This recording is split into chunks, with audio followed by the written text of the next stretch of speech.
ಇಂದು ದೀಪಾವಳಿ ಸಂಭ್ರಮ ಎಲ್ಲೆಡೆ ಕಂಡು ಬರ್ತಾ ಇದೆ. ಉಡುಪಿಯ ರಥಬೀದಿಯಲ್ಲಿ ದೀಪಾವಳಿಗೆ ಬೇಕಾಗಿ ಜನ ಶಾಪಿಂಗ್ ಮಾಡೋದು ಕಂಡು ಬಂತು. ಆದರೆ ಕೊರೋನಾದಿಂದಾಗಿ ಒಂದಷ್ಟು ಜನ ಆರ್ಥಿಕ ಸಂಕಷ್ಟದಲ್ಲಿದ್ದಾರೆ.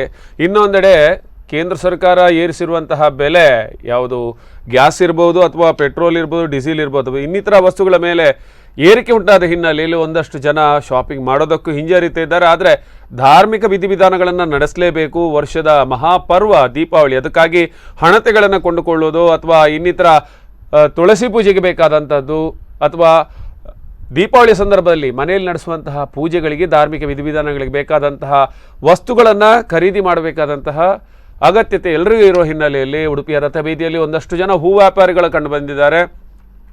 ಪರ್ಚೇಸ್ ಮಾಡುವವರಿದ್ದಾರೆ, ಆದರೆ ದರ ಮಾತ್ರ ಗಗನಕ್ಕೇರಿದೆ. ಈ ಹಿನ್ನೆಲೆಯಲ್ಲಿ ಒಂದಷ್ಟು ಜನ ಪರ್ಚೇಸ್ ಮಾಡ್ತಾನೆ ಇದ್ದಾರೆ. ಆದರೆ ಎಲ್ಲರಲ್ಲೂ ಈ ಒಂದು ಬೆಲೆ ಏರಿಕೆಯ ಒಂದು ಆತಂಕ ಕಂಡು ಬರ್ತಾ ಇದೆ.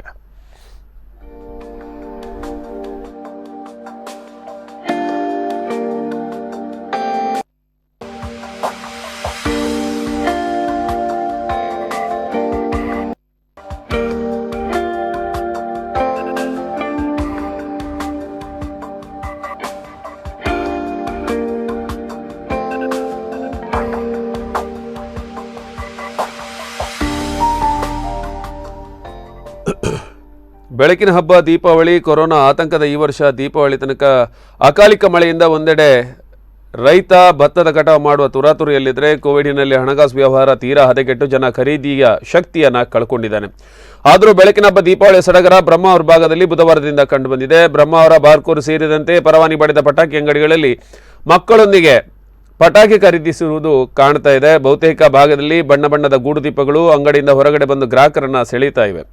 ಅಂಗಡಿ ಪೂಜೆ, ವಾಹನ ಪೂಜೆಗೆ ಜನರು ಹೂವನ್ನು ಖರೀದಿಸಲು ಕಾಯಮ್ಮಾಗಿ ಅಂಗಡಿ ಮಾಡಿಕೊಂಡಿರುವ ವ್ಯವಹಾರದವರ ಮುಂದೆ